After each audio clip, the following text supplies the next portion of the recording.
But that's a lovely challenge, and you know, Garnet never owed me anything. You know, Garnet was kind enough and brave enough to invite me into his world. You know, I was the one that asked, you know, can I come on this journey with you? And I have so much respect for people who are willing to go on camera, because I'm too scared to do it myself. And I have immense respect for someone like Garnet, who is willing to kind of bare their soul and really talk about some really complex and deep and personal emotions on screen.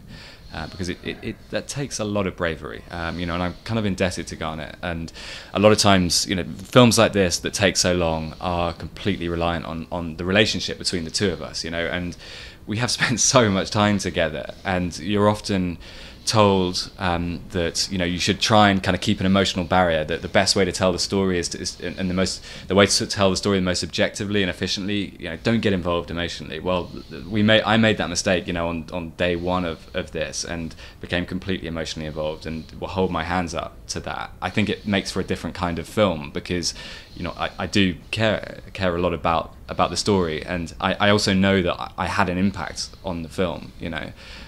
I know that holding a camera in front of Garnet's face changes the way he acts, and I'm fine to kind of admit that. I think it's slightly disingenuous to claim that you know, I was just watching from afar and having no impact on his life. I know I had an impact on his life. I hope the overall narrative arc of his story is still true, and I hope that it would have happened without me. But for me to be able to tell his story and allow audiences to access it, I had to, you know, the film had to be a slightly different documentary to the kind of classic follow documentaries that you see on TV.